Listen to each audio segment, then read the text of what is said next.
Hello, everybody. Vertigo is back. Vertigo's back. Yes, ladies and gentlemen. And if you don't know why you should be excited about it, stay tuned to this episode of Guiding Lines. I'll tell you all about it.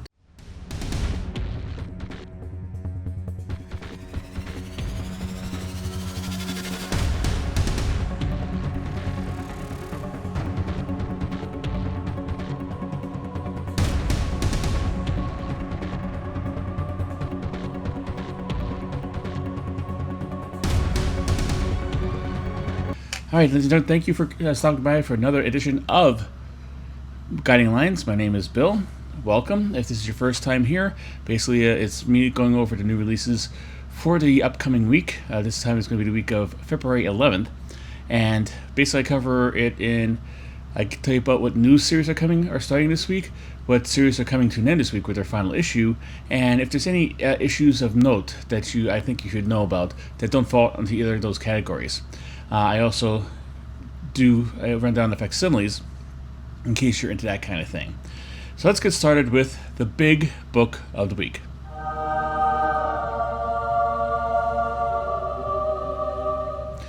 Big book of the week was an obvious choice this week. It is Bleeding Hearts by Vertigo, or /DC. It is an imprint of DC, but Vertigo's back, as I said in the introduction. Yes, Vertigo's back, and if you're my age, then you should be apoplectic in joy. Or maybe not, because not everybody who's my age was actually into Vertigo. But Vertigo was one of the best imprints to be published by a major publisher, I believe, in history of comic books.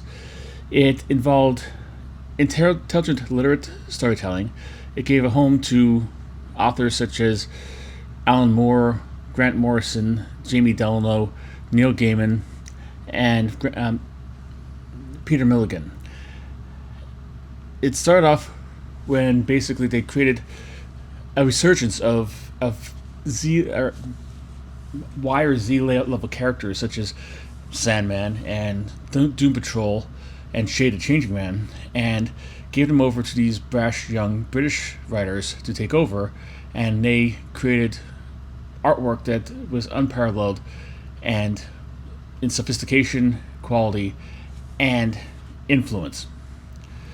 Eventually, it started off, these writers started writing for these books in the actual DC proper imprint, but they realized, okay, these are all kind of like similar, and we probably want to keep them away from like the kids getting Superman or Wonder Woman, because some of the themes in there are a little more mature, so they decided to create the Vertigo imprint.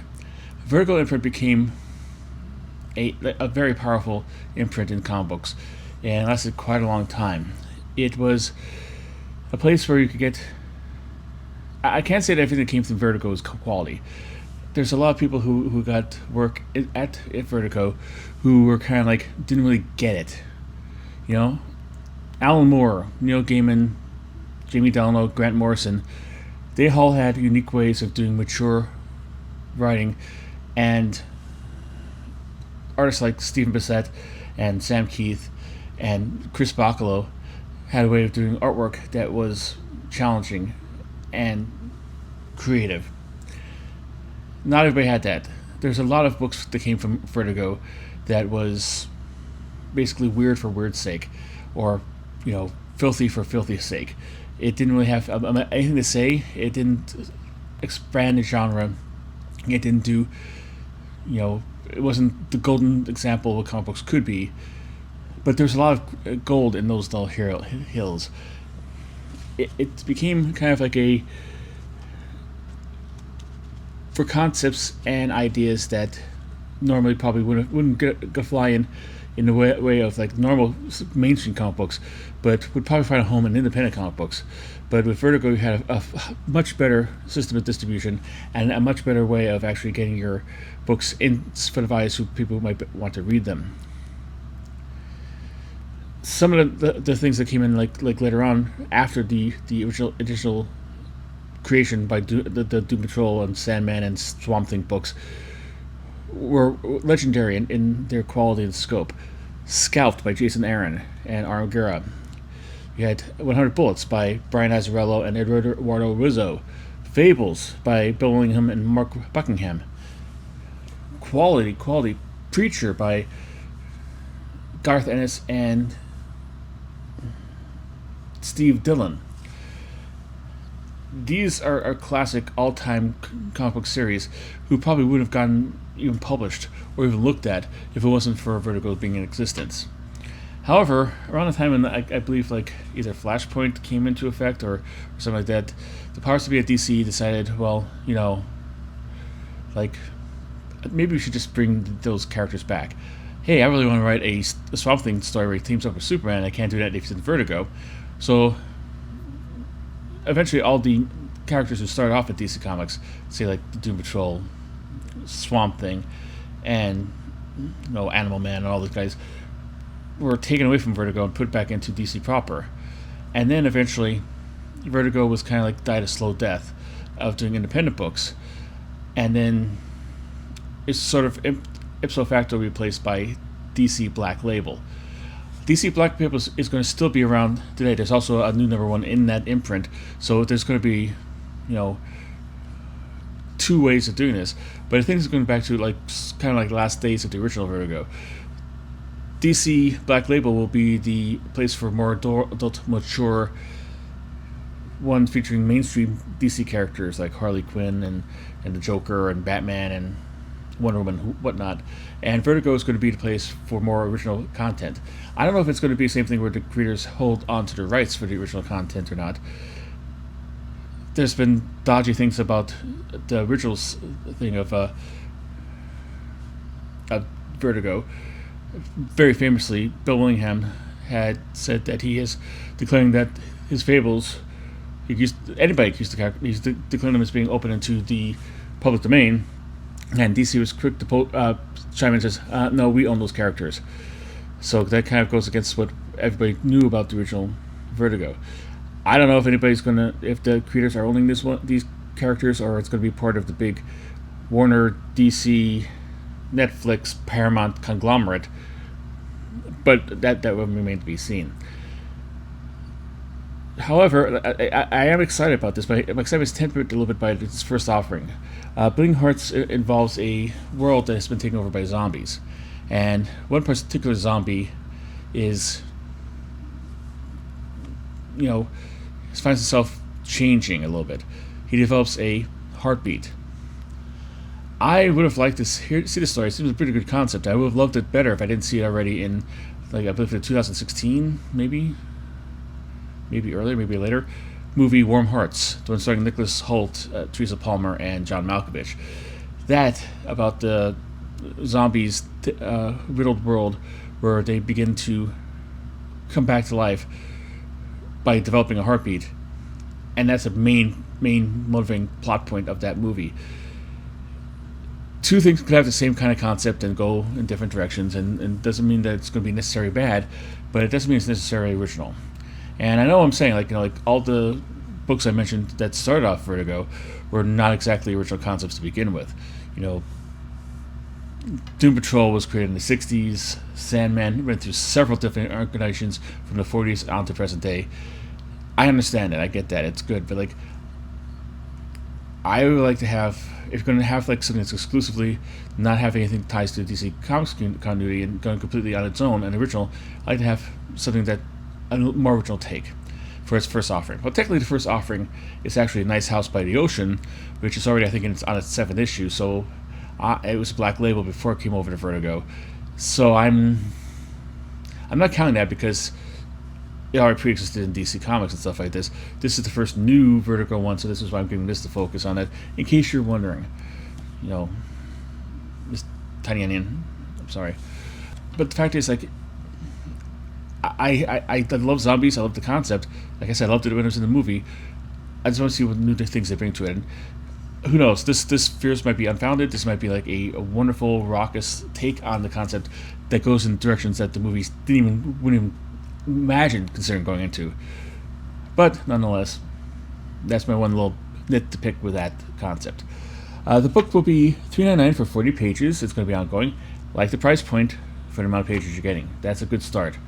Especially if you want to get people involved in your new enterprise, or renewed enterprise.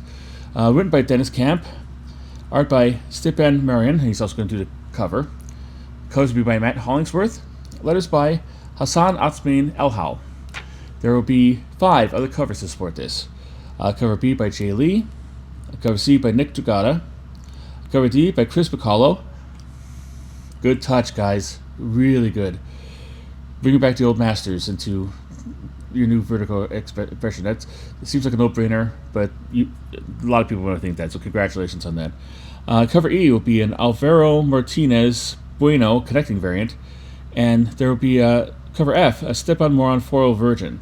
The cover E will be a kind of like a throwback to a piece of a cover that Brian Boland did for a Vertigo anthology, which features all the Vertigo characters walking across the page or the cover from left to right. This is a similar one with the new characters are being in part of this new kind of like kind of enterprise, which I think is a nice tip of the hat. With Chris Bacallo and that cover, your alternate cover game is on point, DC Vertigo. So I hope it's going to be good. If it's half as good as some of the best Vertigo comic books from the early days, you'd have absolutely no problem having a good, enjoyable time reading this. All right, let's next go on to the new issues starting this week for other companies that are not Vertigo.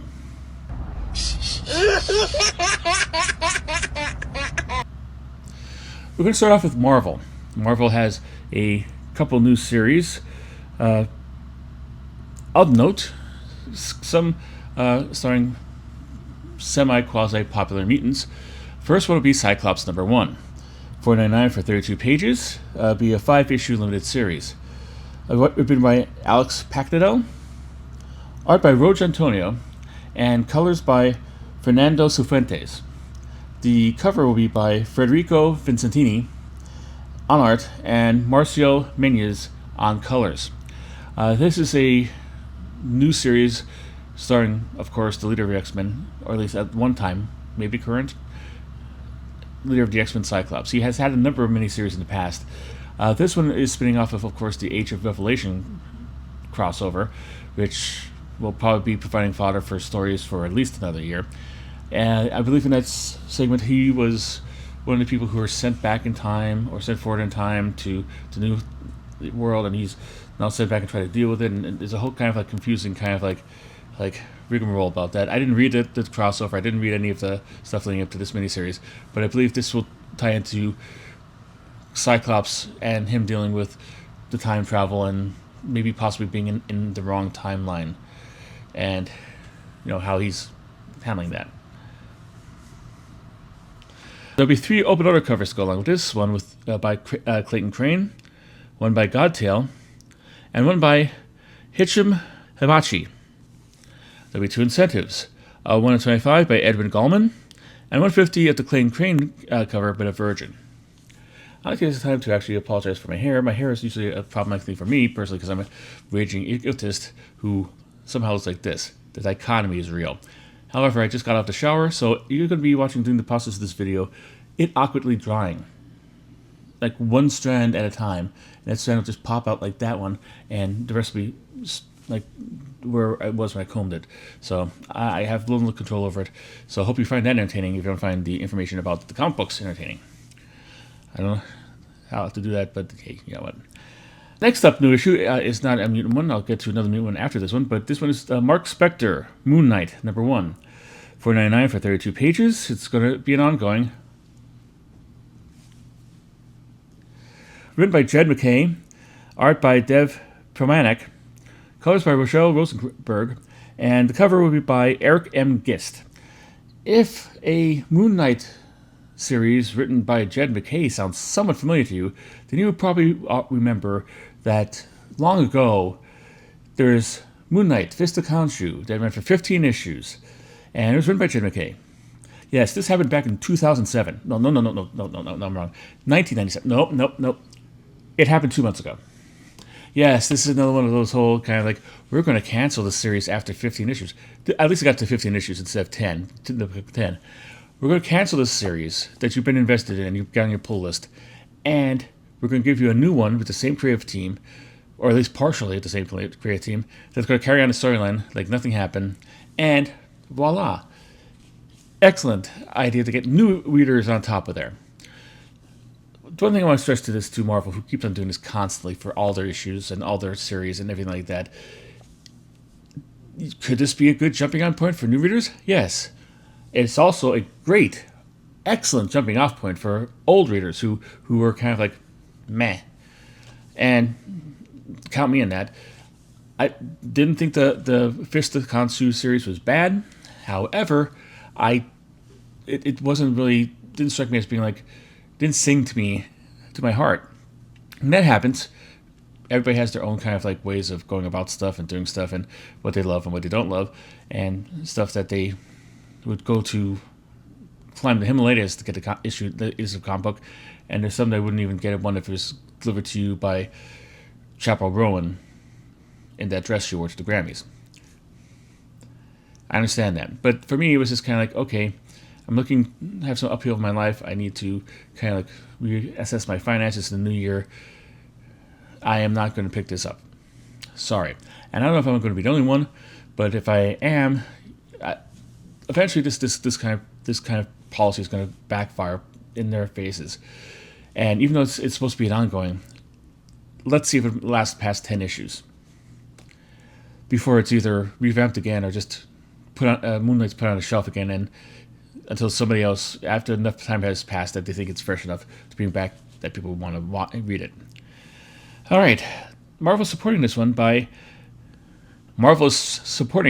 new endeavor with three open order covers and 2 incentive covers. The open order covers are Ario Anindito, Hell's Kitchen variant, Baldemar Rivas, and a Ryan Stegman foil variant.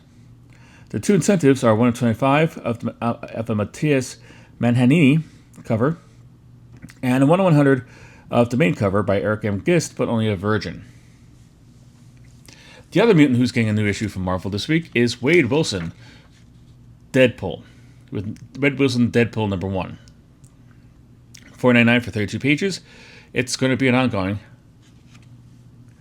Written by Benjamin I Ruined the Beast Forever Percy. Art by Jeff Shaw, who's also doing the cover. And colors by Alex Sinclair. He's also doing the cover colors as well. There'll be 5 open order covers, one by Addie Granoff, one by Clayton Crane. There'll be David Nakayama Color Block Red, which is one that is kind of like a... He does a lot of these. It's basically like, they want to say negative coloring or like this, or negative space. It's a red cover, and the main character will bleed into it, and all you see is like the accents on his costume that are not red. I love these covers. These are really great, and he's a great artist and does these very well. One by Federico Vincenzini, and one by Scotty Young. There'll also be 4 incentives. 1 of 25 by Fabrizio De Tommaso. 150 by Clayton Crane, Virgin. 150 of that David Nakayama Color Bleed cover in a Virgin. And a 100 of the Adi Granoff cover. I believe it's going to be in a Virgin as well. But there's also going to be 4 retailer incentives. One is going to be by Big Time Collectibles in conjunction with Comics Inspiration. This should be done by Miko Soyan. It's going to be looks like it's going to be maybe some kind of con variant. It's going to have a regular cover and a Virgin. And Big Time Collectibles is doing a alternate cover all by themselves with Nathan Zersey. I'm sorry about the mega name, which has a regular cover and a Virgin as well. Next up, the comic book nobody really asks for, Star Wars, Jar Jar number 1. Now, before I go into this and drag on to Jar Jar Binks, as many people who have seen the first series of Star Wars movies would do, let me just explain this. This is going to be $3.99 for 32 pages. It's going to be one shot. It's going to be written by Mark Guggenheim and Ahmed Best. Ahmed Best is the actor who did the motion capture artwork, the acting work for Jar Jar Binks in the original trilogy. And this man got a lot of flack for that, because Jar Jar Binks was basically, if you haven't seen Star Wars, the original trilogy, I envy you.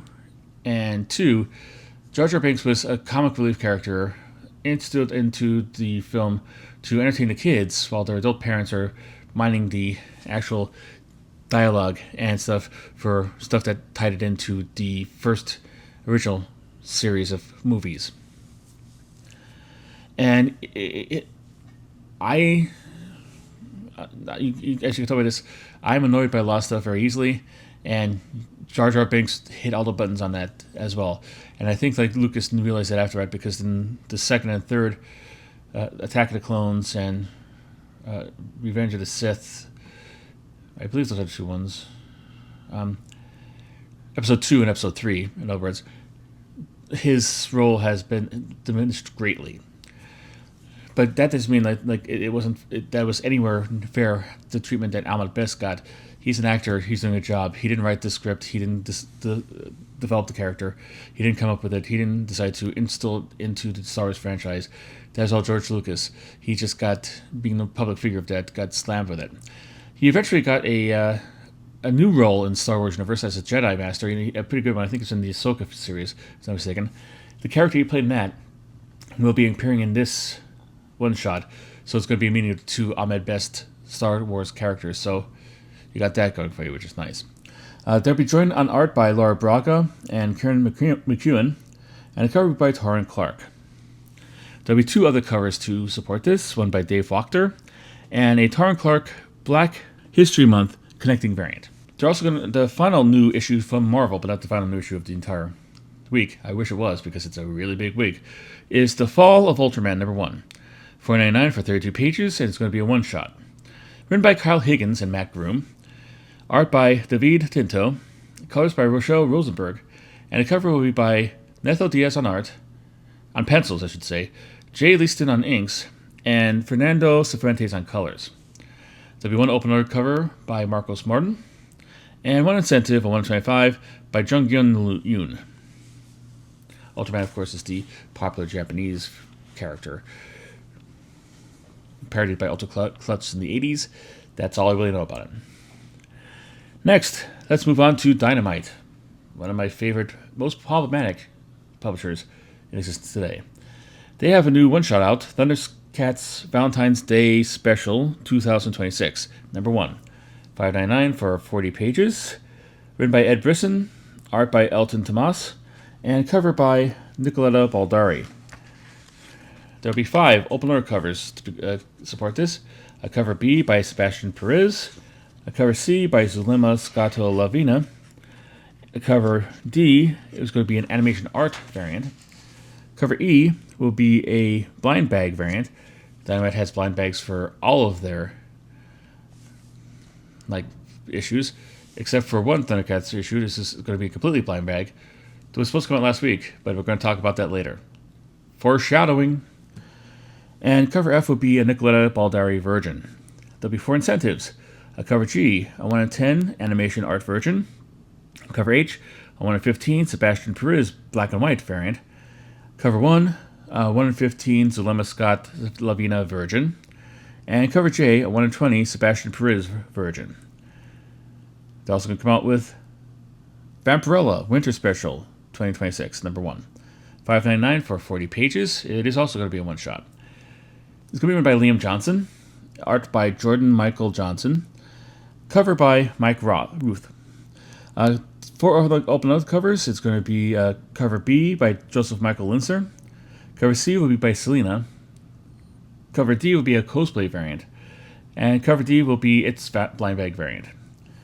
There'll be 5 incentives. A cover F, a 1 in 10 cosplay variant, 1 in 10 Selena Virgin, 1 in 15 Joseph Michael Linser Virgin.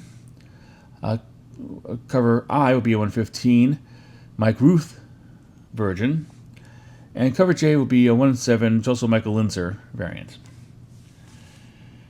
The final one shot that Dynamite's coming out with, it will be DuckTales Valentine's Day Special 2026, #1. $5.99 for 40 pages. It's going to be one shot. It's going to be written by James III and Connor Ratcliffe. Art will be by Libero Ermetti. Letters by Fabio Amelia. And a cover will be by Nicoletta Baldari. There'll be 3 open order covers to go along with this. A cover B by Ciro Cangliosi. Cover C by Stefano Porco. And cover D by Libero Ermetti. There'll be 4 incentive covers to go along with this. Cover E, a 1 in 10 by Libero Ermetti, a Virgin. Cover F will be a 115 Stefano Porco, Virgin. Cover G will be a 1 in 20 Ciro Caglianosi, Virgin. And cover H will be a 1 in 25 Nicoletto Baldari, Virgin. Next, we're moving on to new issues from DC Comics. Again, for newcomers here, I go by the listing on the League of Geeks website. They have a thing where you can pick out only number ones, and I go down the list, and they have it sorted in order of how many number ones are coming out. And like a lot of them, numbers might show up. Like one company might have 3, might have 4. That's because one has appeared on here before, and I don't give them another entry on here. I put them in a sub-segment that I call "Let's try this again," because I already did it once. I'm not going to do it again. If that makes sense. Any questions, please leave a comment. And if you like it, if you made it this far and you want to like and subscribe, I really appreciate it. It helps the site out.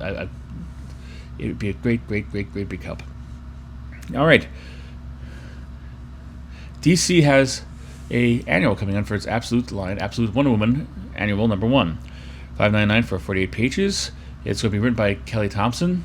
Art and cover will be by Mattia De Julis. I really like his artwork. He did a fill-in issue on this series last year, and beautiful artwork, really great. I think he's really a great artist, and he's really good for this concept. So you're in luck if this is on your pull list. I hope I put it on mine. If not, Mark, if you're watching this, can you put it on my pull list? I want to get this. 3 other covers. Cover B by Hayden Sherman Wraparound. Cover C will be by Haining.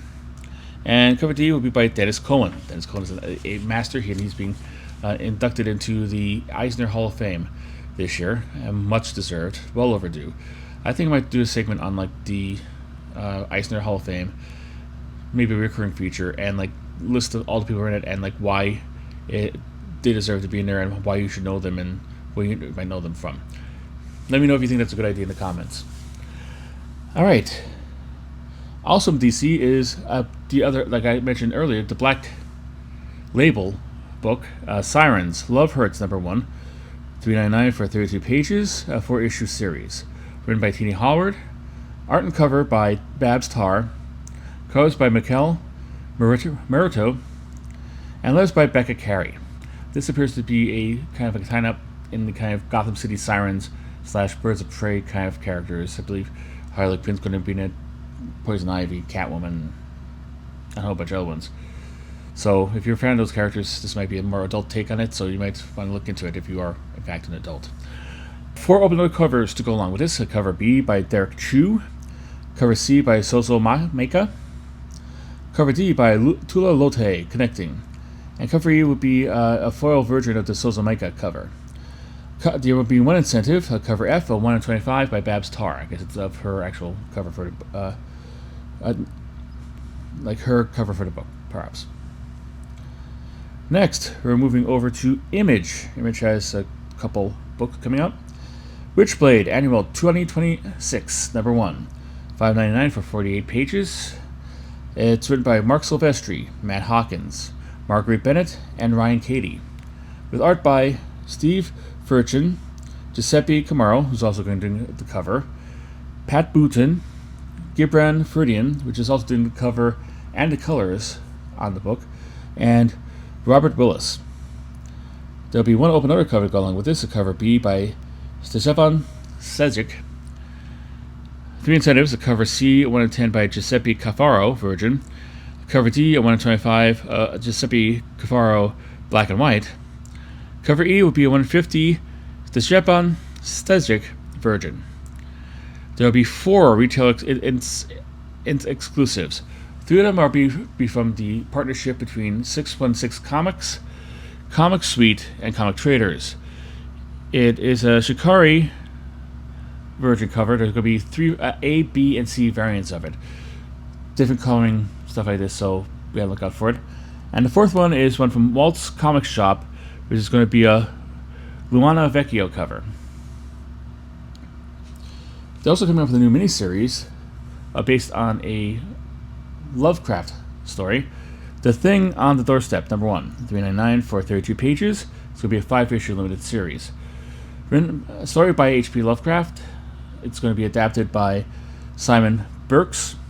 Art and cover will be by Willie Roberts, and letters by Rob Jones. One open letter cover, cover B by Lyndon White, and two incentive covers. A cover C by Willie Roberts, it's going to be a 1 in 10 incentive, and cover D, a 1 in 25 Lyndon White Virgin cover. Next up, we go to Antarctic with Fur Force number 1. $4.99 for 24 pages, a 3-issue series, written by Larry Guidry, art by Bernia Isselberber, and they're also going to do the cover, and colors by Kemonak. One of the cover will be the cover B by Daniel Coronado. I'm sorry about massacring your names, but hey, this book is probably not coming out this week anyway. I'll probably be covering it later on, so I apologize for mangling it, but because I'm not going to cover it when it's delayed and reappears on here next week. Boom! Has 2 new issues. Good Bones and Other Sordid Tales number 1. This is a tie-in to their Hello Darkness series. It's an anthology of horror stuff. It's kind of considered a more sophisticated EC comic, unlike Creepshow, which is a less sophisticated EC comic, and unlike the Catacomb of Terror, which is a EC comic. $5.99 for 40 pages. It's going to be a one-shot, written by Steve Orlando, art by Adam Gorham, Dylan Snook, Ale Kaplan, Federico Cipressa. The cover will be by Rebecca Pueblas. There'll be one open letter cover, cover B by Isaac Goodhart, and be one incentive cover, cover C, 1 in 10 Liana Kanga's Virgin cover. Next up is a unique one that's coming up. It has a bunch of comic book legends working on it, including the final work of the recently deceased Mark D. Bright. It is The Center Holds, number 1. It's a new shared universe superhero story, $5.99 for 48 pages. I do not know if it's a one-shot or an ongoing series or what it is, but it because Boom I could not find anything online where Boom let me know that. If you know it, put in the comments. I would appreciate any help I could get with this. It's going to be written by legendary Larry Hama. This is, if you don't know who Larry Hama is, well, get to know him. He is a long-time writer, and he came from like the time when he was a writer, artist, letterer, whatever he had to do back in the 70s. He was a member of Continuity Studios. That's the Continuity Studios. He was one of the Rusty Bunker's team of inkers who helped out Neil Adams back in the day. He had a cameo on MASH, but he's most importantly known, and most known for being the creative influence behind G.I. Joe. He pretty much gave every character a background, wrote every dossier about that, and has been a writer on a comic book version of G.I. Joe since the first G.I. Joe comic book hit stands. Just for that alone, that should get him into any kind of Hall of Fame that you want to get into. He's a big deal. He's also appearing in my local comic shop. If you're in the greater New York area, here's a little kind of thing like that. On Valentine's Day, there's nothing more romantic than having the guy who created who created Storm Shadow, sitting next to the guy who voiced Storm Shadow, and getting both their autographs. Kyun Young, who is the actor who did that, I believe that's his name. I apologize if it isn't. And Larry Hama are appearing at Ayat Comics, 313 Halstead Ave in Harrison. I believe it's Halstead Ave. And you can look up Ayat Comics Harrison, and you'll be able to get the address there. And by all means, come out and buy a figure from Mark, or a comic book by Mark, and have it signed by both of them. I'm trying to find maybe a Storm Shadow figure I could possibly find online cheap to have them sign, with a card attached and stuff like that, if I go, because I'm sure my wife would love to spend Valentine's Day in a comic book shop, standing in line, and have two men sign a toy. But yeah, come on down if you want to do that. But he's the writer on this. Art and cover by Mark D. Bright, who recently passed away and lost us. This is the last work for him. He's a very under the radar artist. He's done a bunch of stuff. He's done a Power Man, Iron Fist. He did a bunch of stuff at the Milestone. He's an African American career. He was an African American career.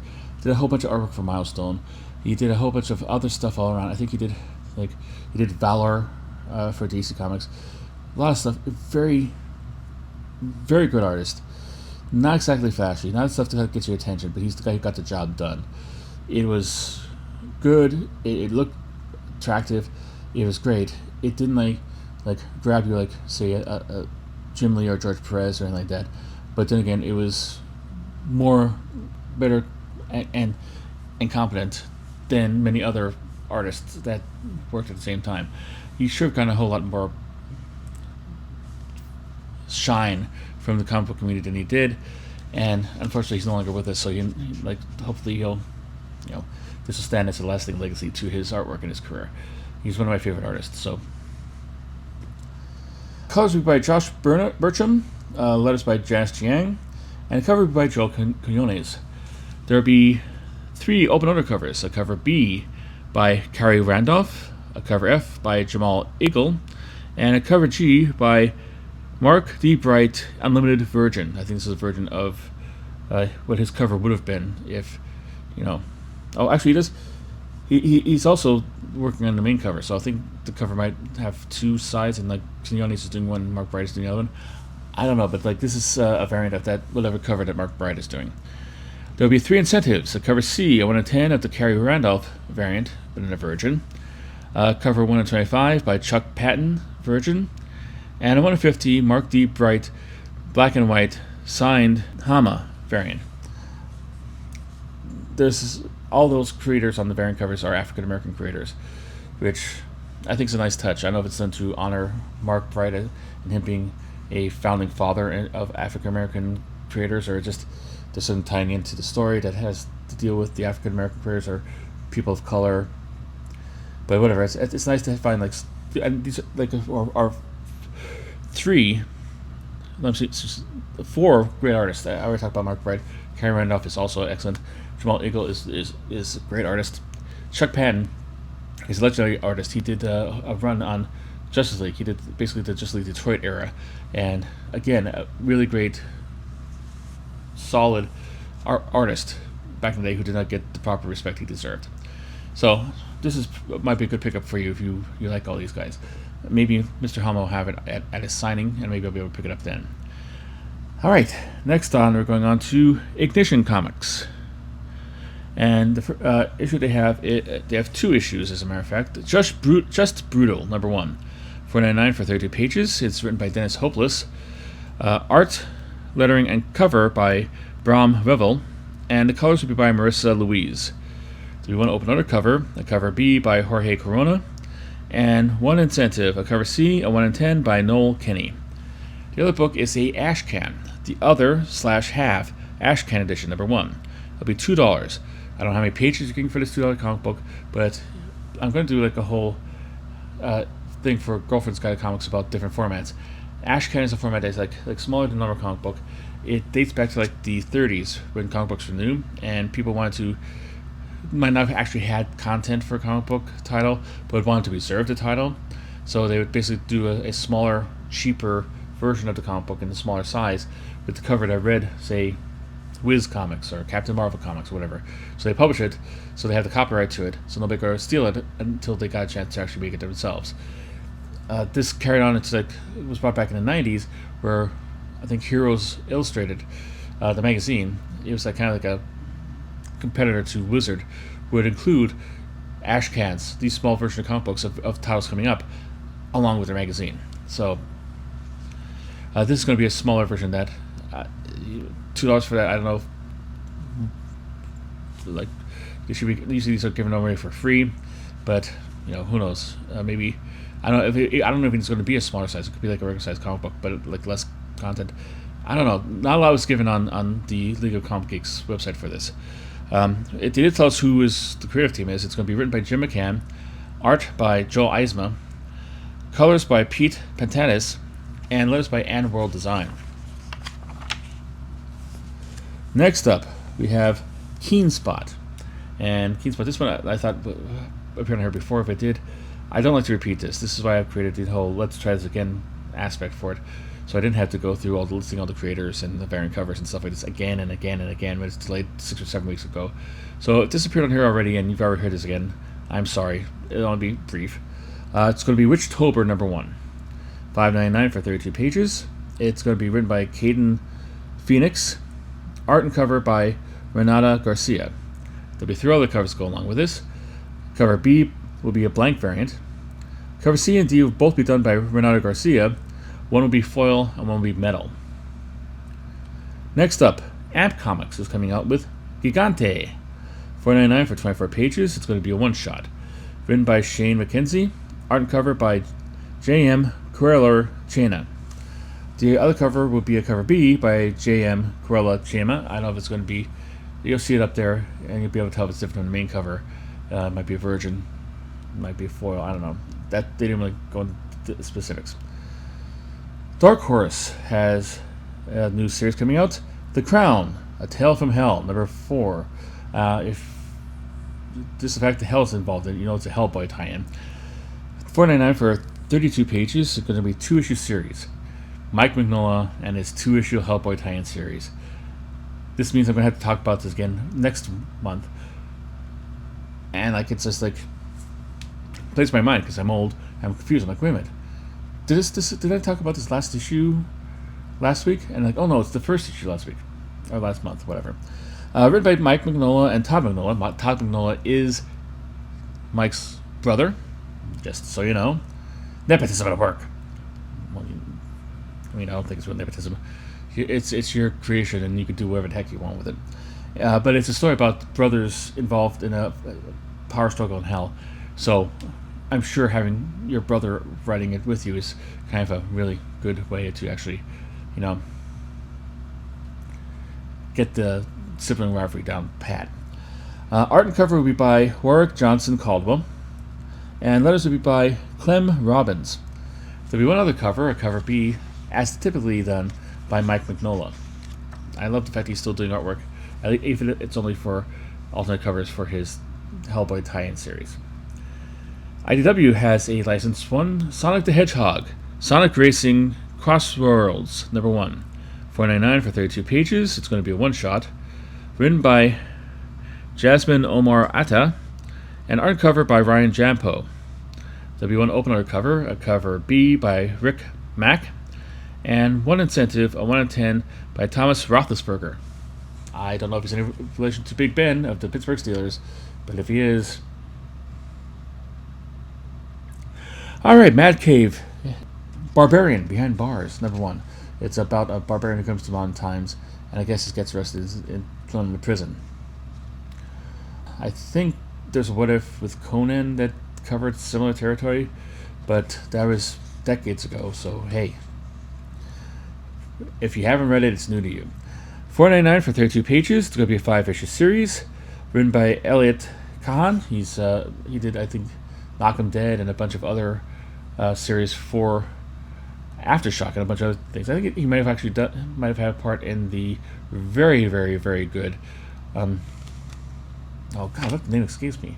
It's the one where it was like a mix of Law and Order and Friday the 13th. I'll remember it some other time. I'll try to maybe put up here. If you see a big word over my face, like right now, I got the thing there. Art and colors will be by Andrea Moody. Letters will be by Taylor Esposito.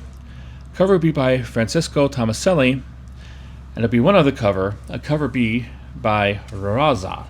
Only will be wrapping up our list of issues that are debuting this week. First time. With Tortured Hearts, number 1. It's an EC comic book with Valentine's Day and romance-based horror. I missed this, and I hope my local comic shop... I've been going through a lot of people in my life. None of your business, per se. Not my business to give you, I should say. More polite. That seemed a little bit rude. I apologize.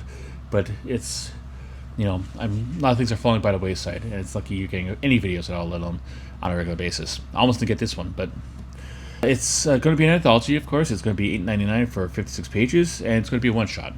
There will be 5 stories in it. Story 1 will be by Amy Roy, with art by Fabiana Mascolo. Story 2 will be written by Jordi Berler, with art by Sebastian Cabral. Story 3 will be written by Tini Howard and Blake Howard. They might be related. They have the same last name. And with art by Adriana Suzini. Story 4 will be by Ann Nesenti, one of my top 5 underrated writers of all time. There's a video on the site that says that. Go check it out. Go find it. Nobody really saw it, but hey. With art by Dan McCade. And Story 5 is a special one. It's a story from the EC Comics vaults. I believe this originally appeared in a Tales from the Crypt issue way back in the 50s. It's a story by Bill Gaines and Al Feldstein.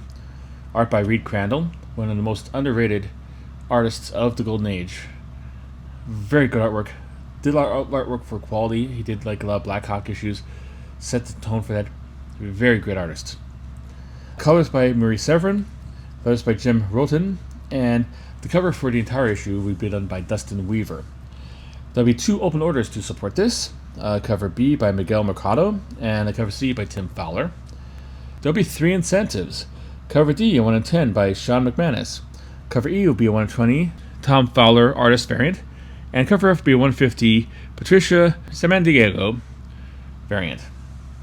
Now, we're going to go on to the last resting place of books that I already covered in previous weeks of this feature, and absolutely refused to do a full rundown again.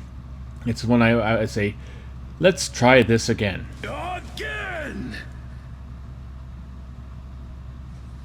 Alright, first up, we are going to go with Thundercats, Lost in Time, #1, Dynamite. I covered this last week.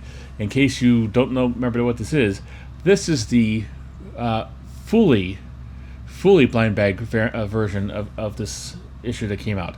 You don't know what the cover you're going to get until you get it. They're all in blind bags. I listed all the covers last week. You can see them in probably like tiny little postage stamp things on the side. Yeah, so the only thing more odious and unctuous than putting out a comic book which you can't tell what cover you're going to get, and it's hidden behind a plastic bag, opaque plastic bag, a plastic bag you can't see into, is to not deliver on time when you said you were going to. Next up will be Ninja High School Yearbook 2026 from #1, Antarctic. I covered this last week as well. So when I was snarky about the whole funny animal book they're supposed to come out this week, I say it's not coming out this week.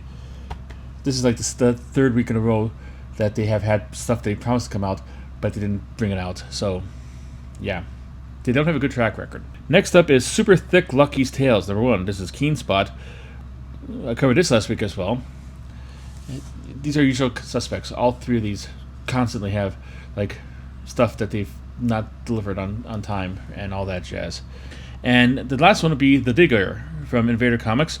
This one, for a little refreshing change of pace, I covered back in January 14th. The new releases for January 14th, I should say. If you want to look for any of these, look for the new releases for the dates I mentioned, and you could find out the variant covers and the artists and whatnot for that. Next up, we are going to go on to final issues.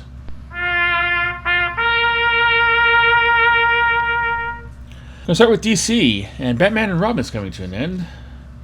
$4.99 for 32 pages. It's going to be written by Philip Kennedy Johnson, art by Fico Ossio, colors by Marcelo Mavolo, and the cover will be by Nimit Malavia. This is the 3rd or 4th Batman and Robin series, and I'm pretty sure there's going to be another one. Whether it's going to be one of those things where it's coming out immediately, I don't know, but this one is coming to an end. There'll be 2 other covers to go along with it. Cover B by Gillian March, and cover C by Brian Bolland. Brian Bolland is a great artist, and anytime you can get a cover by him, or any kind of artwork by him, get it. Immortal Legend Batman is also the 2nd Batman book that's coming to an end. This is coming with issue #6, $4.99 for 40 pages. It was written by Kyle Higgins and Matt Groom. Art and cover was by Dan Mora, with additional art by Erica D'Orso, and the colors by Igo Monti. There'll be 2 other covers. Cover B by Danielle Di Nicolo, and cover C by Sarah Baslan. And DC is also bringing back Court, Children of the Round Table with #6. $3.99 for 32 pages, was written by Tom Taylor. Art and cover by Daniel Di Nicolo, and the color and cover will be by Rain Burrito. There'll be one other cover, a cover B by Tirso Cons. Marvel is bringing another one of its Ultimate titles to an end with Ultimate X-Men number 24. It's recently announced that there's going to be another series that might be rejiggering and rebooting the Ultimate line into another installment. A couple weeks ago, I made the Ultimate Endgame my big book of the week, and I said how great I was. I thought like Marvel was actually leaving on a high note and not pushing the concept too far, only to have them go around behind my back and decide to push the concept too far. And I don't know, I didn't much, except for looking at some headlines, I didn't actually go much into this. So it might be an entirely different new Ultimate Universe, or it might be a continuation from this one. I don't know. It just, I mean, come on. Like, anyway, this is $4.99 for 32 pages. Pretty much everything will be done by Peach Momoko. Story, writing, art, and cover. Although she'll have a little help on writing by Zach Davison. There are 3 open orders go along with this: a Marco Martin Ultimate Finale variant, a Peach Momoko Connecting variant, and a variant by Stacey Lee. There will also be 3 incentives: Danielle Di Nicolo, 1 in 25, a 1 in 50 from Nicolette Baldari, and a 1 in 100 by Edgeclear. Marvel is also bringing to an end Amazing Spider-Man Torn with number 5, $3.99 for 32 pages. It was written by J. Michael Straczynski, with art by Perry Perez, colors by Guru EFX, letters by Joe Caramagna, and the cover by Mark Bailey. There'll be one open order cover by Matteo Della Fonte, and incentive, a 125 by Ivan Tao. They also bring Spider-Man Noir to an end with number 5, $4.99 for 32 pages. This was written by Eric Larson, art by Andrea Broccardo, colors by Rochelle Rosenberg, letters by Joe Sabino, and the cover by Simone DeMeo. There'll be one a cover by Eric Larson, who obviously is the writer on it. And Alien vs. Captain America is coming to an end with issue number 4. $4.99 for 32 pages, written by Frank Terry, art by Stefano Raphael, colors by Niraj Menon, letters by Clayton Cowles, and a cover will be by Lino Francis Yu on art and Romulo Fajardo Jr. on colors. There'll be 2 other covers to go along with this, one by Carrie Andrews and one by Matthias Manhanini. Dynamite is bringing back Dynamite Blood Red with number 5, $4.99 for 32 pages, written by Fred Van Lente, art by Marco Finnegan, and a cover by E.J. Sue. There'll be 3 open order covers: a cover B by Alessio Fortunato, cover C by Emmanuel Ercolani, and cover D by Will Robson. There'll be 4 incentives: a cover E, a 1 in 10 by Will Robson, Virgin, a cover F, a 1 in 10 by Emmanuel Ercolani, Virgin. Cover G will be a 1 in 15 of the Alessio Fortunato, Virgin, and cover H will be a 1 in 15 of the E.J. Sue in a Virgin. IDW is bringing to end 2 of its licensed projects. First one would be Godzilla Escape the Dead Zone, number 6, $4.99 for 32 pages. It's written by Ethan S. Parker and Griffin Sheridan, and art cover will be by Pablo Tunica. There'll be one other cover, a cover B by James B. Buscema, and one instead of 125 with James Buscema, Virgin. And this is spelled different from like Sal Buscema or that. He's a different Buscema. So, yes. And Star Trek Voyager Homecoming number 1, $4.99 for 32 pages. Written by Susan Bridges and Tilly Bridges. That's the last name. Maybe they're related. Art and cover by Angel Hernandez, and colors by Charlie Kirchhoff. There'll be one open order cover, a cover B by Rachel Persephone, and one incentive, a 1 in 10, of Rachel Persephone Virgin. Boom! Is bringing to end The Expanse, a Little Death, number 4. $5.99 for 32 pages. It's written by Andy Deagle and Wes Chatham. Art by Francesco Pina. Colors by Sarah Stern. Letters by Simon Boland. The cover will be by Christian Ward. There'll be 2 open notice covers to support this. Cover B by Carl Kerschel, and cover E will be an unlimited version of that Carl Kerschel cover. There'll be 2 incentives to go along with this. A cover C, a 1 in 10 by Christian Ward, a Virgin, and cover D, a 1 in 15, J.G. Jones, Virgin. Mad Cave is ending Terabytes for number 5, $4.99 for 32 pages. This was written by Mark Russell, art by David Ferracci, colors by Guy Major, letters by Carlos M. Manglal, and the cover by Robert Hack. Thankfully, Mad Cave usually does not have a variant cover, so move on to Titan, which is bringing Blade Runner Black Lotus number 4 to an end. $4.99 for 32 pages. It was written by Nancy A. Collins. Art by Jesus Hervas. Colors by Marco Lesko. And cover by Raymond Gay. There are 2 other covers to go along with this. Cover B by Clack Pint. And cover C by Jesus Hervas. Amp Comics is bringing its Peter Pan themed Never Wars to an end with number 8. $4.99 for 32 pages. Don Handenfield, Chris Lamorle, and Tim Zarajas on writing. Art by Marcel Basile. Cover by Erwin J. Azrosa. There'll be 1 other cover, cover B by Francesco Tomaselli. And SHP is bringing Ziki to an end with number 5. This is another one that kind of seems familiar, so if I repeat again, I went through my notes, I couldn't find it. So if this is the second time reporting this final issue from SHP, slap my face and call me Betty. $4.99 for 32 pages, written by Darren Isco. Art will be by Jorge Luis Garballo and Zeno Percrudo, and the cover will be by Odunze Oguno. There'll be no variants for that, thank you. And that's the last original final issue, but we do have 2 in our Let's Try This Again.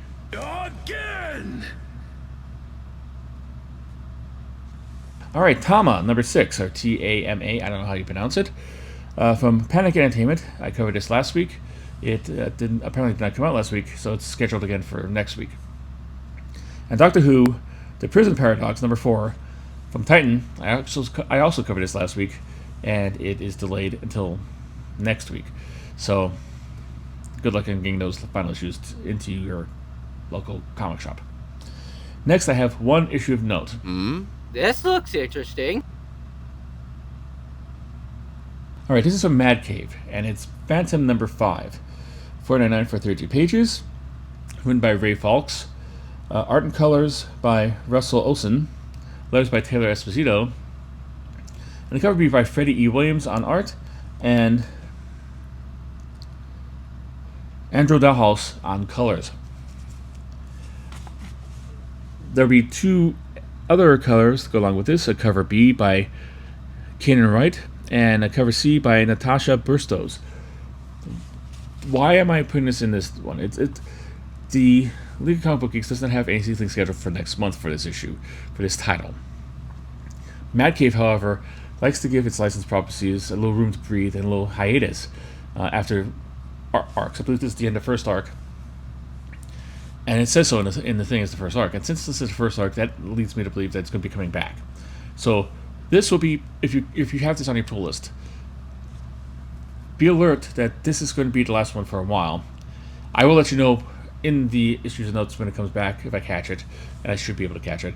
But if you don't get one next month, don't be haranguing your local comic shop guy, because it's not his fault. It's not the distributor's fault. It's just on a hiatus. It's not coming out. It'll be like a couple months break, and it'll come back again probably with number 6. So be forewarned. Forewarned is forearmed. And now, a rare occasion, I'm really excited about one of the facsimiles today, so let's go right to that. Let's cover the facsimiles.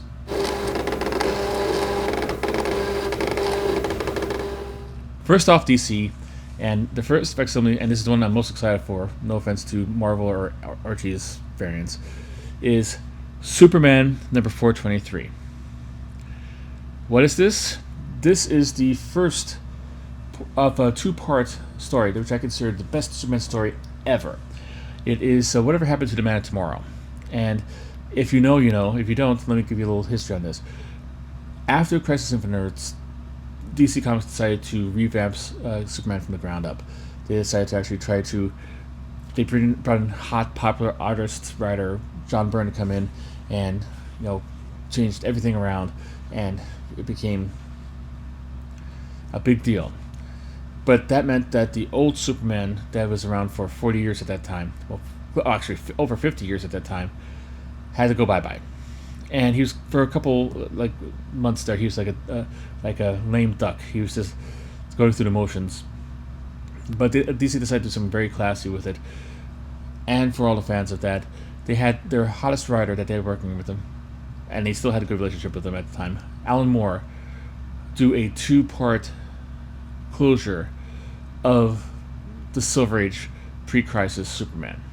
This is the first part, and I when I say that this is one of my favorite stories in comic books ever, it is. For a lot of reasons.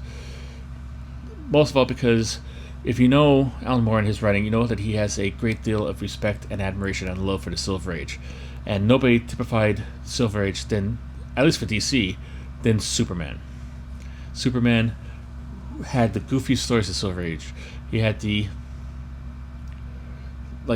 weirdest concepts, the most out there inventive stories, and writers like Alan Moore, and all the way from Alan Moore to Neil Gaiman to Steve Englehart, everybody grew up reading these books, and when they came to there, they came into actually with deep love for this. And you can see Alan Moore's love for the Superman of the Silver Age, and the Golden Age I get to a little bit too, in every panel and every page. And you might think wrapping up 50 years of comic book history on 2 issues is not at all possible, but then again, you're not a writer of the status of Mr. Alan Moore. It is a great book with pathos and sadness and humor, and it'll make you angry, it'll make you cry, it'll make you sad, it'll make you worried, it'll make you hit all the emotions. This is a masterwork of comic book writing, and it is a masterwork of Superman storytelling. And if, say, Alan Moore did this kind of writing any part during his history at DC Comics, John Byrne might not have needed to do a revamp. It's that good. What also makes this particular issue very, very good is that it's done. The artwork and pencils are done by longtime Superman artist Kurt Swan. You can't go and have a goodbye to the Superman of the 30s, 40s, 50s, and 60s, and 70s and 80s without having Kurt Swan draw it. He's like the Superman artist from the time. He did pretty much all anytime Superman appeared, for the most part, more or less, Kurt Swan had his name all over it. But he is inked on this issue and this issue alone with George Perez. And if you've been a follower of this site, you know that George Perez is one of my favorite artists. He is my favorite artist. He's not one of them. He is my favorite artist. And his inks on this are really, really intriguing. I can't say they're not completely overpowering, but they're not so overpowering. It's not like Tony DeZuniga on Todd McFarlane, or sometimes Joe Sinnott could get a little heavy-handed and stuff like that. His inks, you could tell, is his style, but it gives such a warmth and a fluidity to Kurt Swan's artwork. Kurt Swan, great technical proficient, great artist, great with figures, great with perspective, anything like that, but everything seems kind of stiff. And hi, Lois. Oh, how you doing? I'm eating compo. So George Perez brings a whole added aspect of kind of glossy sheen on top of that, and makes it like Kurt Swan's pencils seem more alive. and it's one of my favorite pieces of artwork on a Superman comic book. I can't sell this enough to you. If you're looking for a good read, pick up one of the incentive facsimiles. They do have the real facsimile. They have a foil version and a blank variant that you can have somebody else draw on it.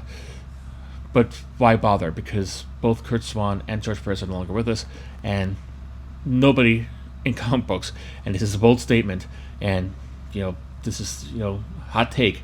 Nobody compared to the work that those two did inside this one. I know what you're saying, like okay, this is the facsimile of the first part of a two-part story. How are we going to be sure that the second one is going to come out? I don't know, because I don't really parlay in the facsimile world. I didn't really take a look of the. I think I saw it on one of the DC Connect catalogs things. So obviously they're not going to leave this storyline hanging. If they're going to do this, going to do the second one.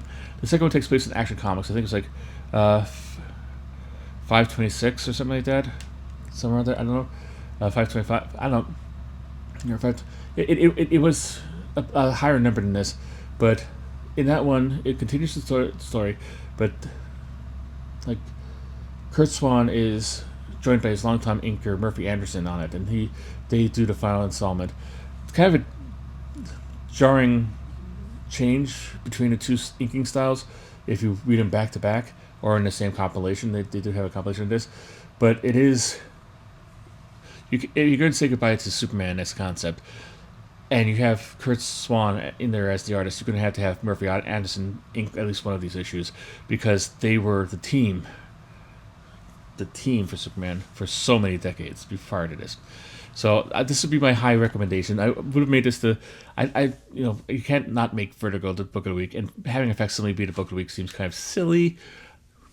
So I didn't do that. But if you want a good book that's a good read for relatively cheap, you don't have to go scour the back issue bins or anything like that, pick this one up. Marvel also has a facsimile coming out, Punisher #1. Now, Punisher has a number of number ones, but this is the first number one. This is the number one of the miniseries that started all the magic happening. I mean, well, technically, Amazing Spider-Man 129 started the magic happening, but this one is the tryout miniseries. I think it was a 5-issue miniseries that was kind of like a proof of concept. Can this guy support an ongoing series? And this was incredibly popular, did very well, sold very well, and then began the whole line of various installments of the Punisher series. I think there's like 11 or 12 of them now that featured in the character. It proves like what I guess many people at Marvel at the time thought was a one-note character. Proves there's like a lot of nuances and a lot of ways you could actually, use him. This will have a facsimile. It will also be have a foil variant, and it will have a 1 in 25 incentive cover variant by Carlo Pagolian. They do this with all their facsimiles. I don't know why, because you're getting a facsimile, you'd want to have it look like the comic book you have, but nonetheless, there you go. It does offer another piece of artwork that you could put on your wall. So, on that aspect, it might be worth it. And finally, we have Archie, which is Veronica #23. It's just going to be a facsimile by itself. There's no other alternate covers or foils or anything like that. So just the facsimile by itself. Why are they doing it? I have no idea. Maybe because she's in a bathing suit on top of a pot of gold on top of that.